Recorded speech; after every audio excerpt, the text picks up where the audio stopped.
지난해 6월 중부전선으로 귀순한 북한군 병사가 우리 측 최전방 근무 초소인 GP 100여 미터 앞에 접근할 때까지 우리 군의 대응이 없었던 게 밝혀졌습니다.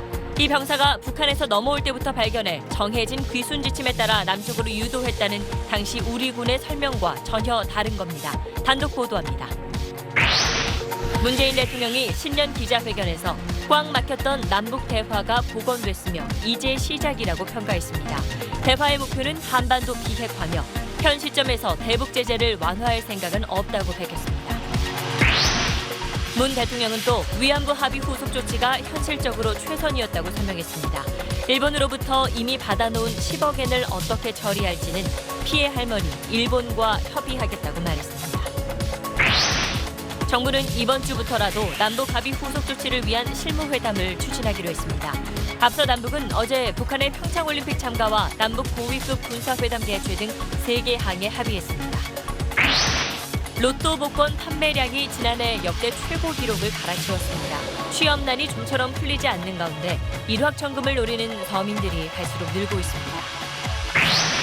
정부가 가상화폐 거래소를 폐쇄하는 내용의 입법을 추진하고 있습니다. 가상화폐 대책을 잇따라 내놨지만 투기 열풍이 좀처럼 가라앉지 않자 특단의 조치를 마련하고 있는 겁니다. 단독 보도합니다.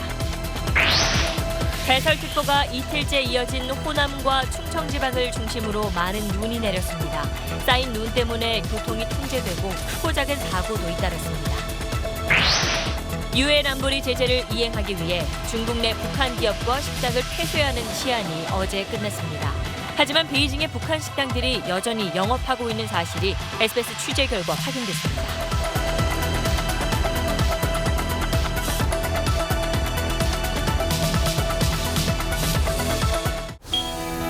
공기청정기가 도로 위로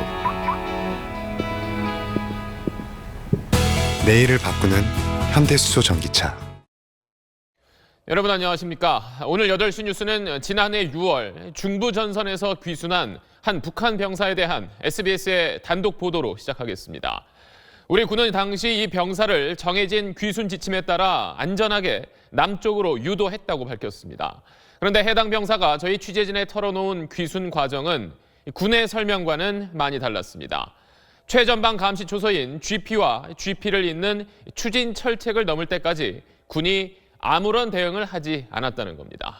먼저 이성훈 기자입니다. 지난해 6월 13일 오후 4시 40분쯤 강원도 철원의 북한군 최전방 감시 초소병인 A씨는 귀순할 목적으로 북측 철책을 넘었습니다. 상사한테 보고를 해가지고 나무를 해오겠다. 톱을 가지고 나왔습니다. A씨는 곧바로 남쪽으로 2km 떨어진 국군 최전방 감시 초소인 GP로 향했습니다.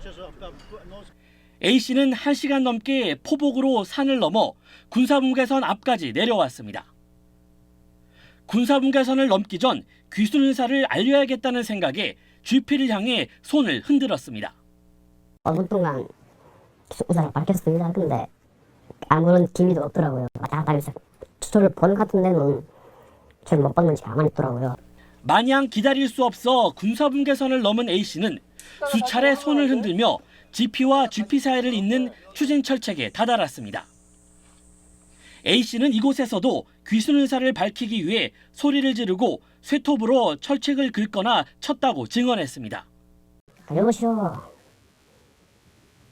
또는 국군 장병 그런 식으로 그러셨거든요.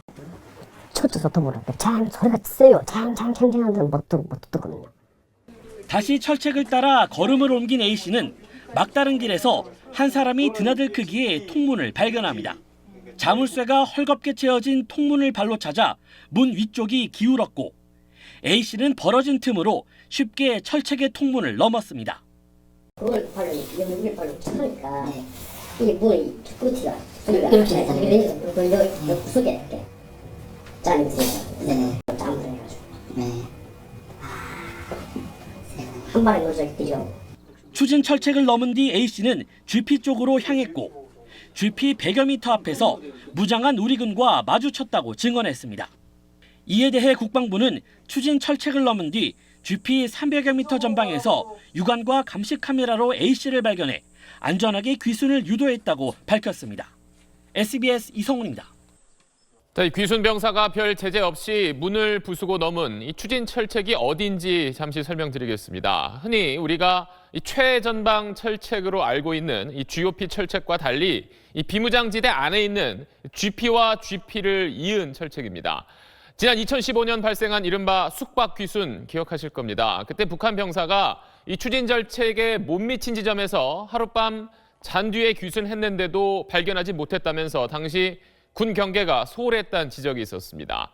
그런데 이번에는 병사가 이 추진 철책을 넘을 때까지도 군이 모르고 있던 건데 국방부는 취재가 시작되자 이 추진 철책은 일종의 장애물로 귀순병이 넘는 건 별 문제가 없다는 입장을 밝혔습니다. 계속해서 원종진 기자입니다. 군은 A씨 귀순 한 달쯤 뒤 해당 사단 사령부에서 6.13 GP 완전작전이란 이름의 기념행사를 열었습니다. 관련 장병들에 대한 포상도 이뤄졌습니다. 하지만 정작 A씨는 추진 철책을 넘은 뒤에도 한참 동안 우리 군의 반응이 없었다고 증언합니다. 남쪽으로 더 내려가 GOP로 귀순할 생각도 했습니다. 갈 수 있습니다. 갈 수 있죠. 감기고 길도 보이고 현재 마음먹으면 갈 수 있죠. 군 당국도 오늘 SBS에 A씨를 처음 발견한 건 A씨가 추진 철책을 넘은 뒤 GP 300여 미터 앞에서였다고 인정했습니다. 지난 2015년 숙박 귀순 논란 땐 귀순병이 추진 철책을 넘지 않은 상태에서 하룻밤 잔 뒤 귀순 의사를 밝혀 군은 그때까지 무엇을 했느냐는 지적이 일었습니다. 북한의 목함 지뢰가 폭발한 곳도 추진 철책 통문 근처였습니다. 하지만 군은 추진 철책은 비무장 지대 내 일종의 장애물로 귀순병이 이곳을 넘은 것은 큰 문제가 아니라는 입장을 내놨습니다. A씨는 GP에서도 처음에는 병사 한 명이 속옷 차림에 방탄 헬멧도 쓰지 않은 채 총을 들고 내려왔다고 증언했습니다. 방탄 헬멧도 안 쓰고 방탄이 하나 있고 총을 들고 다 쏘시고 바쁘니까 한 명이 나왔습니다. 한 명. 군은 이에 대해 확인된 바 없고 사실이 아니라고 해명했습니다. 하지만 A씨는 우리 군의 첫 대응 태세를 보고 실망감까지 들었다고 말했습니다. SBS 원종진입니다. 자, 이 내용 취재한 이성훈 기자 나와 있습니다. 자, 앞선 보도 내용을 좀 정리를 하자면 북한군 병사가 군사분계선을 넘은 뒤에 앞서 저희가 컴퓨터 그래프로 보여드렸던 그 추진 철책까지 넘었다는 건데 그럼 이게 GP까지 뚫렸다 이렇게 봐도 되는 건가요?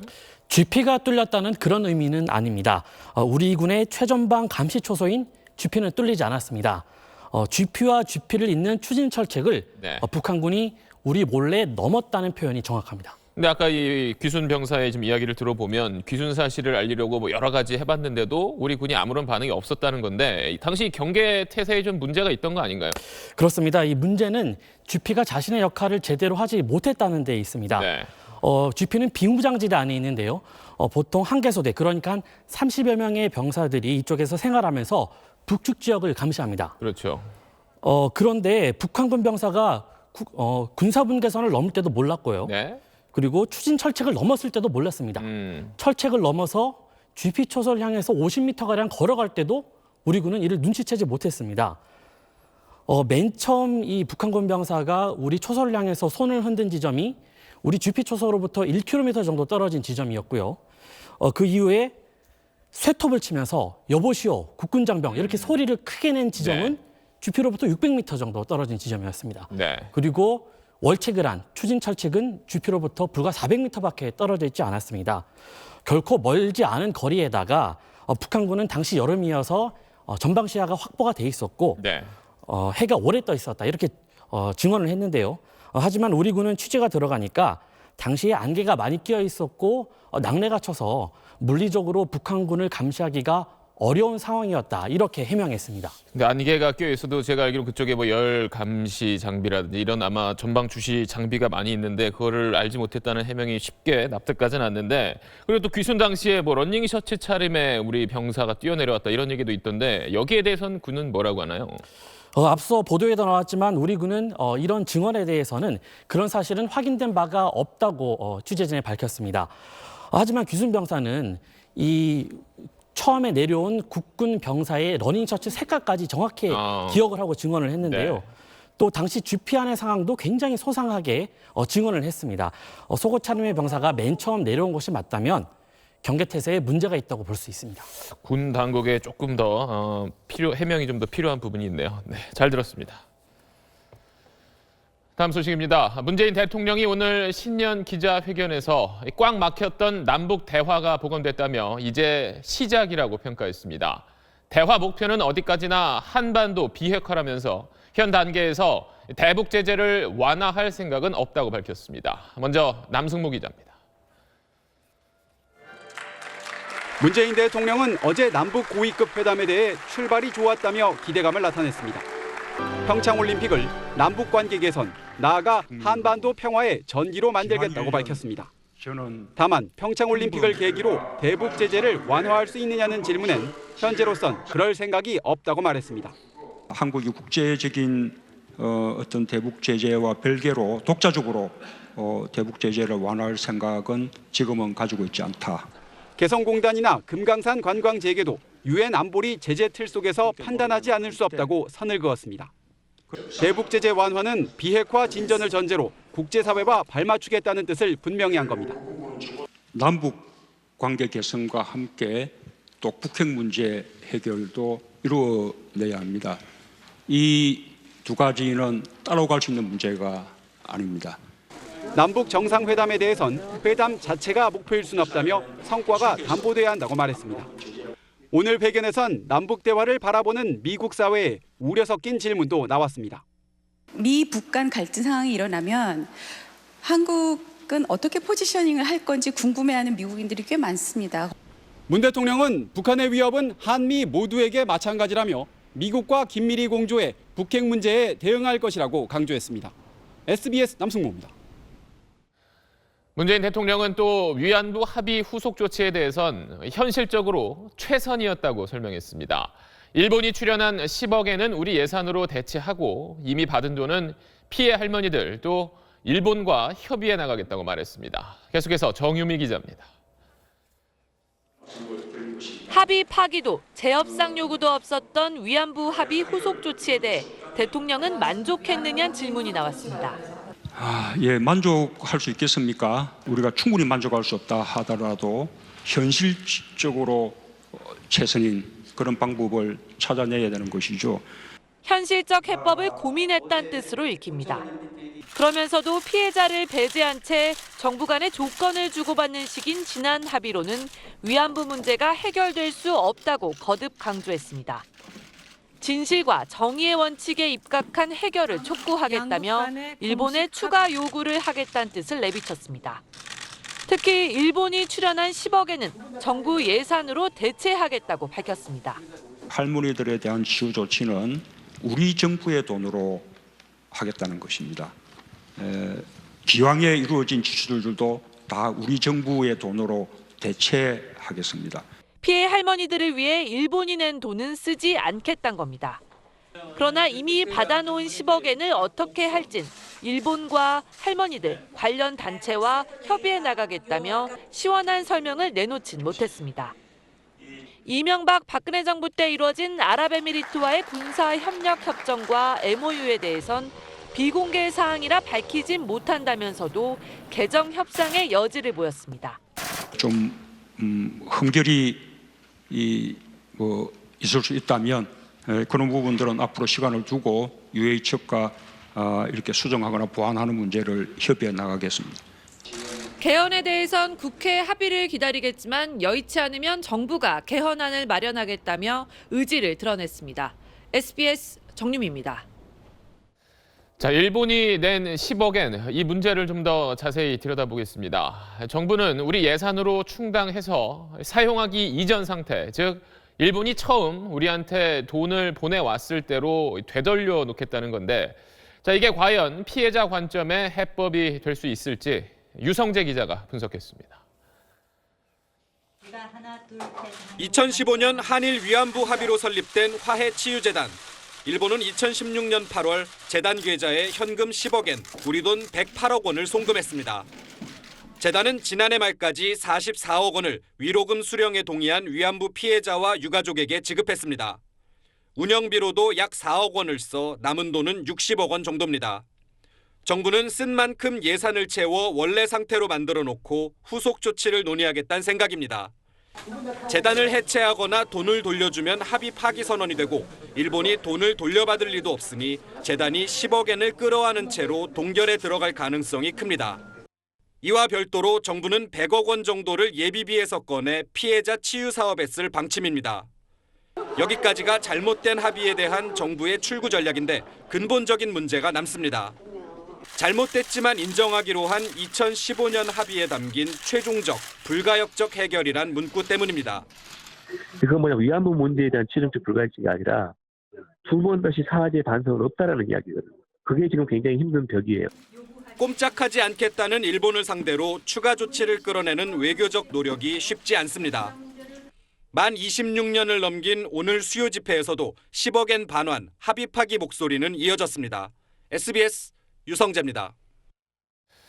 네, 어제 2년여 만에 마주 앉은 남과 북이 의미 있는 첫 발을 뗐습니다. 자, 어제 8시 뉴스 끝날 때쯤 발표됐던 공동 보도문 다시 한번 보고 가시겠습니다. 자, 북한은 먼저 평창에 선수단은 물론 응원단과 참관단도 보내기로 했습니다. 또 공동 입장과 문화 행사에는 의견 접근이 이루어졌습니다. 자, 군사적 긴장을 해소하기 위한 군사 당국 회담, 또 관계 개선을 위한 고위급 회담과 각 분야 회담에도 일단 합의는 했는데 다만 일정은 좀 더 협의를 해야 합니다. 남과 북은 이제 평창 관련 실무 회담으로 대화를 계속 이어갈 예정입니다. 전병남 기자입니다. 정부는 평창 실무회담의 속도를 내자는 메시지를 북한에 던졌습니다.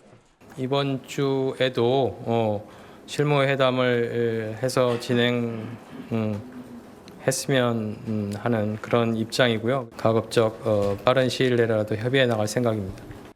남북 연락 채널은 오늘도 정상 가동됐습니다. 곧 있을 실무회담에선 북측 참가단의 규모와 일정 등이 구체적으로 논의될 예정입니다. 북한이 보내기로 한 인원 가운데 특히 참관단 파견이 이례적인데 통일부 관계자는 우리 국제경기 시설을 견학하는 북한 체육계 관계자라고 설명했습니다. 이와 함께 개회식 공동 입장과 공동 문화 행사 개최에도 의견 접근을 이뤘습니다. 문화 행사는 태권도 시범과 고려 유물 공동 전시 등이 추진되고 있습니다. 정부는 북한 참가단이 400에서 500명 규모로 꾸려질 걸로 예상했습니다. 북한도 관련 내용을 보도했습니다. 선수단, 응원단, 예술단, 태권도 시범단, 기사단을 파견하기로 하고 다만 참관단이 보도에서 빠지면서 입장 변화가 있는 건지 관심이 쏠리고 있습니다. SBS 전병남입니다.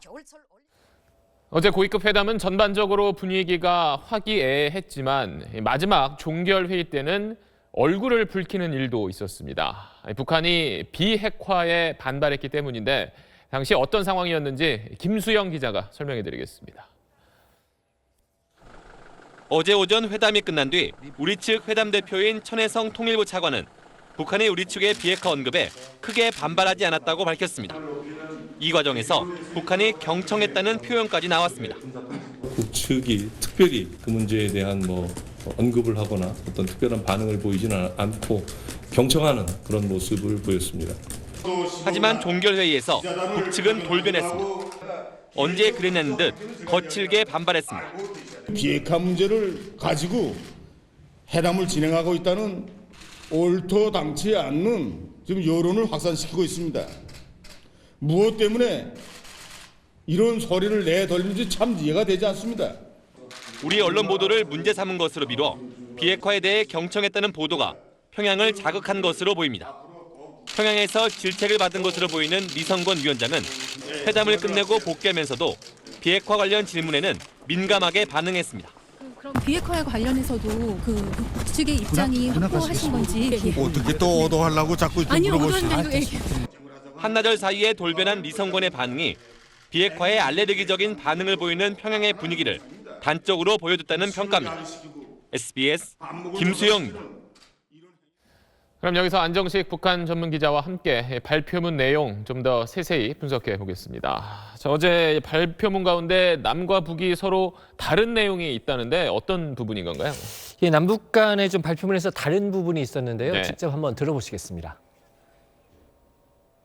우리 민족끼리 원칙에서 대화와 협상을 통하여 우리 민족이 한반도 문제의 당사자로서 대화와 협상을 통하여 네, 이 원래 공동보도문은 똑같은 내용을 발표하는 건데 네. 북한은 우리 민족끼리 이런 표현을 썼고 우리는 네. 쓰지 않았습니다. 근데 이 우리 민족끼리 이 표현을 북한이 고집하는 이유가 따로 있나요? 이 우리 민족끼리라는 게 좀 우리끼리 자주적으로 하자 이런 정도 의미는 좋은데 네. 이 북한이 사용하는 우리 민족끼리는 외세 간섭 없이 이런 뜻입니다. 그러니까 이제 북한 주장대로 하면 한미 간에 군사훈련하거나 유엔 대북 제재에 우리가 동참하는 거 이런 건 다 문제 삼을 수 있는 상황입니다. 그렇다면 이걸 빌미로 해서 북한이 혹시 합의를 지키지 않을 가능성 이것도 좀 있다고 봐야 될까요? 당장 그렇지는 않을 것 같습니다. 이제 이번 합의문에서 우리 민족끼리가 들어간 맥락을 보면 네. 상당히 원칙적인 의미로 들어가 있고요. 또 북한이 평창에 오겠다 이런 입장은 명확하기 때문에 당장 문제가 생기지는 않을 것 같습니다. 다만 네. 이 북한이 지금 이 유화적인 태도를 보이는 게 결국 이 비핵화에 대한 국제 공조를 깨겠다 이런 의도가 있는 건데 그렇죠. 평창 이후까지 자기들의 의도가 먹혀들지 않을 경우에 그때는 이제 가서 우리 정부가 우리 민족끼리라는 합의를 지키지 않고 있다 이렇게 나올 가능성도 있습니다. 결국 북한으로서는 이 차후에 남북 합의를 깰 수 있는 한 자락을 바닥에 깔아놨다 이렇게 볼 수도 있을 것 같습니다. 북한에 여러 포석이 있다고 봐야겠네요. 네. 안정식 북한 전문기자였습니다.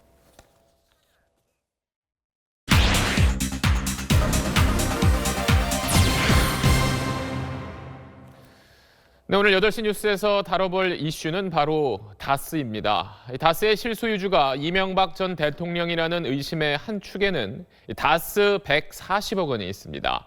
민간 기업인 다스가 BBK 투자금 140억 원을 돌려받는 과정에 청와대를 비롯한 정부 기관이 나서서 도움을 준 흔적들 때문입니다. 당시 그 일에 관여했던 한 청와대 행정관은 다스 소송에 참여한 LA 총영사가 직접 자신에게 법률 검토 요청을 했다고 SBS 취재진에 말했습니다. 먼저 박하정 기자의 단독 보도입니다. 김경준 관련 LA 총영사의 검토 요청 사안이라는 제목의 문건입니다. BBK 김경준 씨의 돈이 들어있는 스위스 계좌를 한국 정부 차원에서 동결해달라고 요청할 수 있는지 등을 법률적으로 검토한 결과가 담겨 있습니다. 지난 2009년 이 문건을 작성한 건 청와대 법무비서관실 양모 행정관이었는데 당시는 주가를 조작한 BBK 김경준에게서 돈을 돌려받으려는 다스와 다른 투자자들의 소송이 진행되던 때였습니다. 양 전 행정관은 SBS 취재진에 김재수 당시 LA 총영사가 요청해 문건을 작성하게 됐다고 말했습니다. 김재수 전 총영사는 다스 소송 대리인이었는데 미국 영주권자이면서 한국 외교관인 총영사로 임명돼 논란이 됐던 인물입니다. 그런 김 전 총영사가 청와대로 전화를 걸어와 재산 동결 방안이 있는지 검토해달라고 했다고 양 전 행정관은 말했습니다. 양 전 행정관은 민간 기업의 일에 왜 청와대가 나섰느냐는 질문에는 김경준 씨가 이명박 전 대통령을 향해 BBK 소송 법정에 나오라고 하면서 대통령 이름이 계속 언급돼 그랬다고 말했습니다. 권재진 민정 당시 수석님께서는 이 내용에 대해서는 전혀 하지만 누구 지시로 그 업무를 했는지는 기억나지 않는다고 양 전 행정관은 말했습니다. 그 뒤 다스는 다른 피해자들과 달리 스위스 계좌에 있던 김경준 씨 돈 140억 원을 돌려받았습니다. SBS는 김 전 총영사의 입장을 확인하려 했지만 연락이 닿지 않았습니다. SBS 박하정입니다. 그런데 저희가 이 문제를 취재하는 과정에서 한 가지 흥미로운 점을 확인할 수 있었습니다. 당시 청와대 행정관이 작성했다고 인정한 문건과 양식이 거의 똑같은 문건이 있었는데 바로 참여연대가 다스의 실소유자를 입증하는 자료라며 최근 검찰에 제출했던 문건입니다. 이 문건 역시 청와대에서 작성된 걸로 볼 수 있는 유력한 정황입니다. 이어서 박세용 기자입니다. 이명박 전 대통령의 처남 김재정 씨는 다스의 주식 49%를 보유한 최대 주주였습니다. 그런데 이명박 정부 시절인 2010년 2월 김 씨가 사망했습니다. 그 시기에 만들어진 고 김재정 회장 상속세 관련이라는 문건입니다.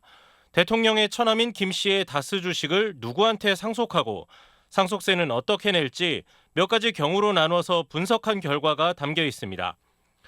김 씨 재산을 상속한 부인의 입장에서 가장 이익이 되는 방안도 있지만 가장 불이익한 방안, 즉 상속세를 비상장 기업인 다스의 상속 주식으로 내서 최대 주주의 지위를 잃는 방안이 실제로 선택됐습니다. 참여연대는 다스 실소유자의 이익이 반영된 결과라며 이 문건을 지난 5일 검찰에 제출했습니다. LA 총영사 요청 관련 문건을 작성한 청와대 전 행정관 양모 씨는 자신은 세법의 문외한이라면서 이 상속세 문건은 누가 작성했는지 모른다고 말했습니다. 그런데 양 전 행정관이 작성한 문건과 상속세 관련 문건을 비교해보면 제목의 양식 또 문장 앞에 쓴 부호 등이 거의 같습니다.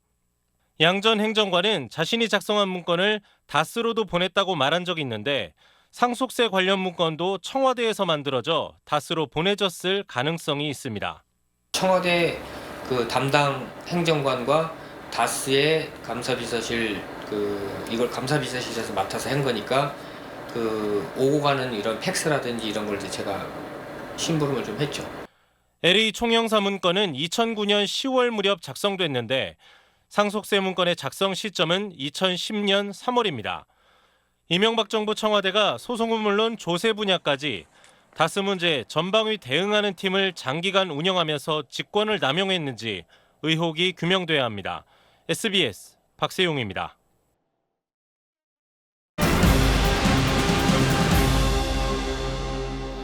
하루 종일 눈과 추위로 고생 많으셨죠. 특히 호남과 충청 지방엔 이틀째 대설특보가 이어진 가운데 오늘도 많은 눈이 쏟아졌습니다. 전북 임실 적설량은 25cm를 넘었습니다. 눈길 사고도 잇따랐습니다. 이용식 기자가 보도합니다. 호남고속도로 장성 나들목 근처입니다. 승용차들이 서로 뒤엉켜 처박혔습니다. 부서지고 깨지고 성한 데가 없을 만큼 엉망입니다. 터널 바로 앞에서 승용차 8대가 연쇄 추돌 했습니다. 차가 내려다가 미끄러졌어요. 근데 이거 돌아버리니까 이제 저 차가 여기에서 부딪히면서 눈구름이 계속 밀려 들어오는 서해안 고속도로. 눈발이 상당히 거셉니다. 이곳 서해안 고속도로는 눈이 계속 내리는 데다 기온이 영하로 떨어지면서 도로가 하루 종일 빙판길을 이루었습니다. 오전 11시쯤 한평나들목 근처에서 5톤 화물차 한 대가 빙판길에 미끄러졌습니다. 지금 차량 진행하다가 바퀴 헛돌았습니다. 그래서 지금 전복된 거예요. 새벽 0시 50분엔 경부고속도로 남이분기점 근처에서 25톤 화물차가 눈길에 미끄러졌습니다. 화물차는 가드레일에 부딪혀 멈춰섰지만 이 사고로 3, 4차로가 막혀 1시간 넘게 고속도로 2차선이 통제됐습니다. 이틀째 폭설로 호남과 충청 지역 고속도로에선 100여 건의 크고 작은 눈길 교통사고가 접수됐습니다. 지금까지 전북 임실이 25cm 넘는 적설량을 기록한 가운데 전북 고창과 전남 나주가 21cm, 충남 서천과 홍성에 11cm가 넘는 많은 눈이 내렸습니다. SBS 이용식입니다. 좀처럼 눈 구경하기 어렵다는 부산 경남에도 오늘 한방 눈이 내렸습니다. 적설량이 많지는 않았지만 부산 시내 도로가 통제되기도 했습니다. 큰 눈과 거센 바람 탓에 제주를 중심으로 하늘길과 바닷길도 꽉 막혀 있습니다. 유덕기 기자입니다. 앞이 잘 보이지 않을 정도로 한방눈이 펑펑 쏟아져 내립니다. 오늘 부산의 적설량은 0.7cm, 눈다운 눈이 내린 건 3년 만입니다. 진짜 몇 년 만에 이렇게 펑펑 한방눈이 내리는데 애들이 너무 좋아하고요. 눈이 오니까 되게 기분도 좋고 추우면서도 뭔가 색다른 분위기가 나와서 되게 좋은 것 같아요. 그러나 1cm도 안 되는 눈에 부산 시내 도로는 곳곳이 통제됐습니다. 28명이 눈길에 넘어져 다쳤습니다. 경남에서도 하동의 적설량이 8cm를 기록하는 등 많은 눈이 내리면서 한때 22개 도로가 통제됐고 교통사고와 빙판길 미끄럼 사고로 지금까지 모두 49명이 다쳤습니다. 제주는 폭설과 강풍에 휩싸였습니다. 20cm가 넘는 눈이 내린 한라산은 입산이 전면 통제됐습니다. 차량 15대가 파손되는 추돌 사고가 일어나는 등 빙판길 사고도 잇따랐습니다. 내려오다가 그냥 미끄러진다 저기죠. 지금 중간에 걸어져가지고 아예 가질 못해 통행이. 밑길에 다 미끄러진 사고. 강풍과 난기류로 제주공항과 광주공항, 무안공항에선 항공편 운항에 차질이 빚어졌습니다. 파도가 높아지면서 제주와 인천 추락 여객선 운항과 서해 5개 노선 연안 여객선 운항도 전면 중단됐습니다. 서울을 비롯한 중부와 남부 내륙 지방에 한파경보와 한파주의보가 내려지는 등 내일은 강추위도 가세할 것으로 보입니다. 서해안 지역은 모레까지 최대 15cm가, 한라산과 울릉도 독도에는 최고 50cm가 넘는 큰 눈이 내릴 것으로 기상청은 내다봤습니다. SBS 유덕기입니다. 중국이 유엔의 대북 제재를 이행하기 위해 중국 안에서 영업하는 북한 기업과 식당을 모두 폐쇄하도록 하고 시한을 어제까지로 못 박았습니다. 그런데 SBS 취재진이 베이징에 있는 북한 식당들을 가봤더니 여전히 영업을 하고 있었습니다. 베이징 편상욱 특파원이 보도합니다. 베이징 도심의 대표적 북한 식당 동에 해당합니다. 종업원이 반갑게 문을 열어줍니다. 그러나 한국 취재진임을 눈치채고 영업을 안 한다고 발뺌합니다. 영업해요? 식사할 수 있어요? 안 해? 그럼 왜 문을 열어줬냐고 묻자 사실을 털어놓습니다. 또 다른 대형 북한 식당 평양 은반관은 점심 장사가 한창입니다. 다음 주 단체 예약도 가능하다며 방을 보여줍니다. 유엔 제재로 북한 근로자의 신규 송출이 전면 금지됐지만 기존 비자 기한이 많이 남아있어 근무에도 문제가 없다고 말합니다. 공무원들은 다 일할 수 있는 거예요? 네, 의뢰합니다. 그래요? 있습니다. 한인타운 왕직에 있는 평양 옥류관은 예약하지 않으면 자리가 없을 만큼 장사가 잘 된다고 과시합니다. 빨리 예약을 해야 되는 건가요? 네, 적어도 한 3, 4일 전에 연락을 하셔야지 여기가 연락이 있었단 말이에요. 아직도 영업을 계속하고 있는 북한 식당들은 북중 합작 기업에서 순수 중국인 운영 기업으로 형태를 변경해 신고한 걸로 추정됩니다. 여기 그럼 주인은 중국 분이신 거예요? 중국 당국의 폐쇄 시한을 앞두고 단둥과 선양 등 접경 지역의 북한 식당과 기업들은 상당수 문을 닫았습니다. 그러나 영업 형태를 교묘히 변경해 제재를 피하고 있는 현장이 곳곳에서 목격되고 있습니다. 베이징에서 SBS 편사옥입니다. 다음 소식입니다. 지난해 로또 복권 판매량이 역대 최고 기록을 갈아치웠습니다. 팍팍한 현실 속에 가상화폐를 통해 또 로또에 기대어 일확천금의 꿈을 꾸기 쉬운 요즘입니다. 곽상은 기자의 보도입니다. 이른바 명당으로 꼽히는 서울의 한 로또 복권 판매점에는 평일에도 긴 줄이 이어집니다. 매서운 한파도 일확천금의 기대를 꺾지 못합니다. 요새 살기가 힘들다 보니까는 복권이라도 사서 당첨되면 좀 살기가 편해지지 않을까. 사람들은 월급 빼고 다 오르는 요즘 팍팍한 일상에서 벗어날 탈출구는 복권밖에 없다고 말합니다. 인생 역전도 아니십니까? 서민들이 솔직히 말해서 직장 생활 해가지고 10년 해도 20년 해도 집 한 채 사기도 힘들다 그러잖아요, 그죠? 지난해 로또 판매액은 3조 7,974억 원. 금액으로는 2003년 다음으로 많고 판매량으로는 사상 최대입니다. 국민 한 명당 1년에 7만 4천 원어치를 산 셈입니다. 올 12월부터는 인터넷 판매까지 허용되면서 로또 열기는 더 달아오를 전망입니다. 인터넷 판매 비중을 5%로 제한하고 1인당 판매액도 5천 원 이하로 제한하는 등 사행성 방지 대책을 마련해 나갈 계획입니다. 가상화폐 투자 광풍에다 로또 판매량 기록 경신까지. 경기는 회복 국면에 접어들었지만 청년 실업률이 고공행진하는 등 체감 경기 회복으로까지는 이어지지 못하는 가운데 일확천금을 꿈꾸는 사람들이 점점 늘고 있습니다. SBS 곽상은입니다. 가상화폐 투기 광풍 속에 정부의 대응 수위가 점점 높아지고 있습니다. 국내 최대의 가상화폐 거래소인 빗썸에 대해 국세청이 전격적인 세무조사에 착수했습니다. 보도에 정연 기자입니다. 서울 테헤란로에 있는 빗썸 본사에 오늘 오전 국세청 직원들이 예고 없이 들이닥쳤습니다. 조사관들은 가상화폐 수수료 수익 등 재무 관련 자료와 컴퓨터 하드디스크를 압수해갔습니다. 온 거는 맞고요. 내용 확인 중이다 정도만 현재 말씀드릴 수 있는 상황이 있고 금융당국이 가상화폐 계좌를 제공하고 있는 시중은행들에 대한 특별검사에 착수한 데 이어 세무조사도 시작된 겁니다. 국세청은 우선 수수료로 하루에 20억 원 넘게 벌고 있는 것으로 알려진 빗썸이 부가가치세와 법인세를 제대로 내고 있는지 살펴볼 계획입니다. 또 자산 성격이 강해진 가상화폐 거래 차익에 대한 세금 부과 여부를 검토할 것으로 알려졌습니다. 업계에선 가상화폐 시장에 대한 정부의 압박이 시작됐다고 우려하고 있습니다. 가장 손쉬운 게 그런 거겠죠. 세무조사 받는다 그러면 뭐 결과가 어떻게 되든다는 어떤 시장 분위기가 냉각되지 않겠습니까? 국내 3위의 거래소 코인원에 대해서도 세무조사와 함께 경찰 수사가 시작됐습니다. 경찰은 코인원 측이 일주일 뒤에 시세를 예측해 돈을 잃거나 따는 방식으로 투자자들에게 도박할 수 있는 여건을 제공했는지 여부를 들여다보고 있습니다. SBS 정연입니다. 이런 가운데 법무부가 가상화폐와 관련한 입법을 본격적으로 추진하고 있습니다. 거래소를 전면 폐쇄하는 내용입니다. 민경우 기자의 단독 보도입니다. 지난 2000년대 중반 전국을 휩쓸었던 도박게임 바다 이야기, 사행성과 중독성으로 100만 명 넘는 피해자를 만들어냈습니다.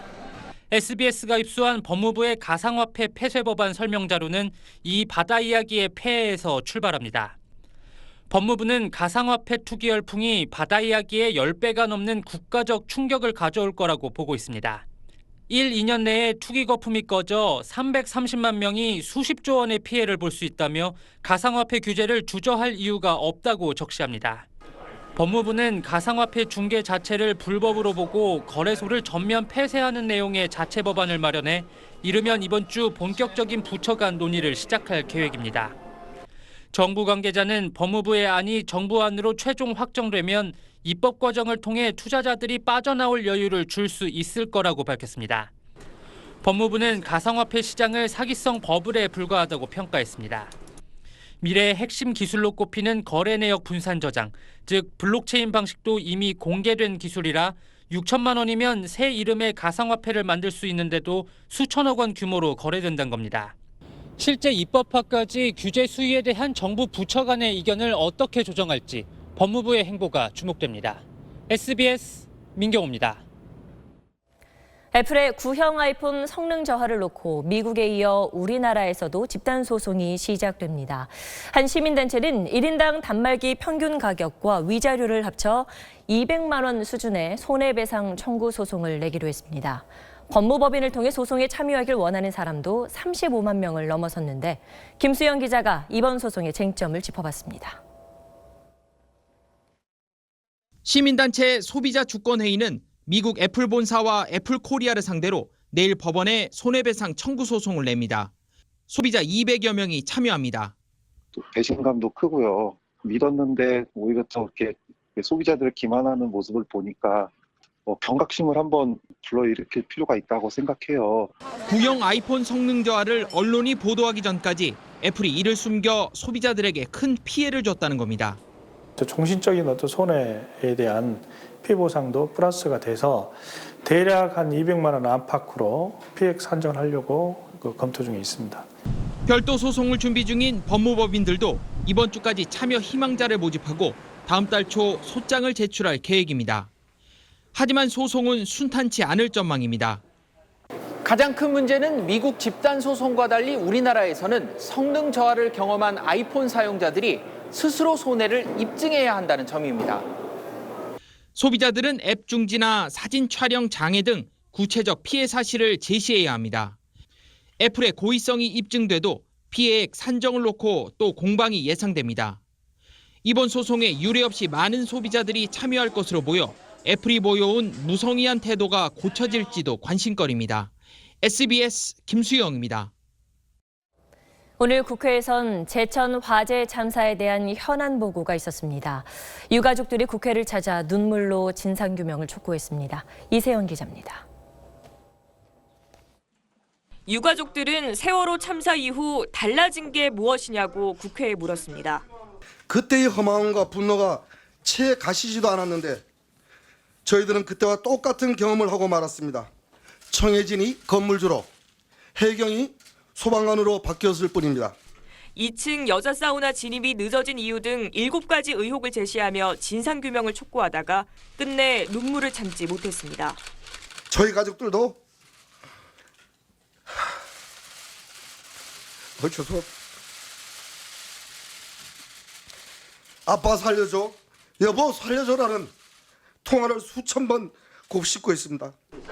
소방당국의 답답한 답변이 이어지자 유가족들은 결국 자리를 박차고 나갔습니다. 여야 의원들은 한 목소리로 소방당국을 질타했습니다. 안에 불꽃 상황이 있는지 없는지, 몇 명인지, 몇 층에 있는지 이런 부분도 정확하게 파악하지 못하고 전파해주지 못했는데 119 상황실이 지금 무엇을 하고 있는 겁니까? 김부겸 행정안전부 장관은 고개 숙여 사과했습니다. 사건의 원인 규명과 그 책임 문제뿐만 아니라 또 유족들에 대한 여러 가지 보상이라든가 다른 부분에 대해서도 제가 정부를 대표해서 책임을 지겠다는. 오늘 국회에선 길게는 1년 넘게 잠자고 있던 소방 관련 법안 5개가 참사 발생 20일 만에 상임위를 통과했습니다. SBS 이세영입니다. 한 달 전 사상 최악의 산불이 났던 미국 캘리포니아에서 이번엔 대형 산사태가 발생했습니다. 산불로 민둥산이 된 곳에 폭우가 쏟아지면서 지금까지 적어도 13명이 숨졌습니다. 김정기 기자입니다. 검은 진흙더미가 빠른 속도로 마을을 집어삼킵니다.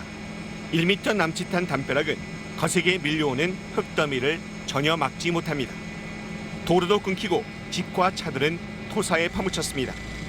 무너진 집에선 필사의 구조 작업이 펼쳐졌고 흙더미에 묻혀있던 14살 소녀가 6시간 만에 극적으로 구조됐습니다. 그러나 주민 13명은 끝내 살아 돌아오지 못했습니다. 실종자도 20명이 넘어 사망자는 더 늘어날 것으로 보입니다. 캘리포니아 최고 부촌 가운데 하나인 센타바바라 지역 주민 3만 명은 아예 집을 포기하고 떠났습니다. This is the worst I've ever seen. We thought the fire was terrible and this is absolute devastation. 산사태의 여파로 40여 세대에선 가스 배관 폭발까지 일어났습니다. 한 달 전에 발생한 사상 최악의 산불로 집안이 크게 약해진 데다 월 평균 강수량의 1.3배에 이르는 140mm의 비가 단 이틀 만에 쏟아지면서 대형 산사태를 촉발했습니다. 일부 지역에서는 최고 200mm가 넘는 비가 더 내릴 것이라는 예보가 나와 있어 추가 피해가 우려됩니다. SBS 김정입니다. 미국 라스베이거스에서 개막한 세계 최대의 가전 박람회 CES 행사에서 생활 속 인공지능이 단연 화제입니다. 연구소 시제품으로 머물던 인공지능이 생활 속으로 성큼 들어왔습니다. 라스베이거스에서 정준영 특파원입니다. Going to bed. TV를 보다 자겠다고 말하자 TV와 전등이 저절로 꺼지고 커튼이 내려갑니다. 지난해 CES에 첫 선을 보인 인공지능이 생활 속 사물로 녹아들면서 일상의 하나가 됐습니다. Find the recipe for expiring item.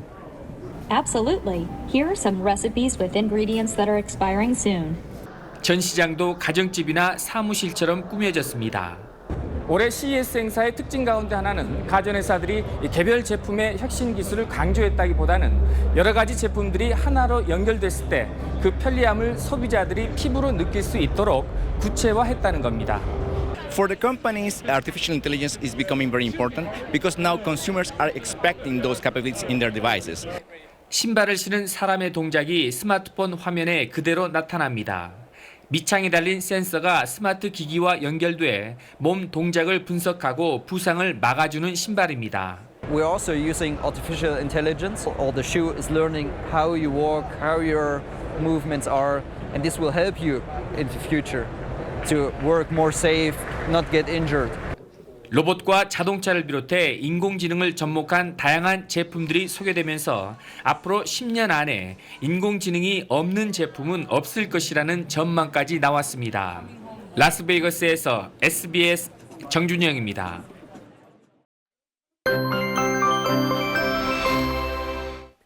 온종일 이어지고 있는 극심한 추위는 이틀 더 견디셔야겠습니다. 내일과 모레 한파의 절정을 보이겠는데요. 내일 서울의 한낮 기온은 영하 7도에 머물겠고 모레 아침은 영하 15도를 기록하겠습니다. 이에 따라 한파특보는 전국 많은 지역으로 확대 강화됐습니다. 한편 서해안 지방은 한파뿐 아니라 폭설까지 비상입니다. 여전히 충청 이남 서쪽 지방을 중심으로 눈이 이어지고 있는데요. 제주 산간과 전남 서해안을 중심으로는 현재 대설 경보가 내려졌습니다. 충청 이남 서쪽 지방은 모레까지 많은 눈이 더 내리겠습니다. 전남 서해안 많은 곳은 최고 15cm의 눈이 올 것으로 보입니다. 내일 그 밖의 지방은 대체로 맑겠습니다. 서울의 아침 기온은 영하 13도까지 떨어지겠고요. 남부지방 전주의 아침 기온 영하 10도까지 내려가겠습니다. 토요일부터는 눈도 그치고 추위도 진정되겠습니다. 날씨였습니다. 제천 화재 관련 기사에 악성 댓글이 끊이지 않자 그런 댓글 달지 못하게 하자는 청와대 청원까지 얼마 전에 올라왔었습니다. 이후 좀 나아지긴 했지만 그래도 상처 주는 글들이 여전합니다. 소중한 사람을 잃은 유족들에게 또다시 아픔을 주는 글은 표현의 자유가 아니라 명백한 폭력입니다. 뉴스 마치겠습니다. 고맙습니다.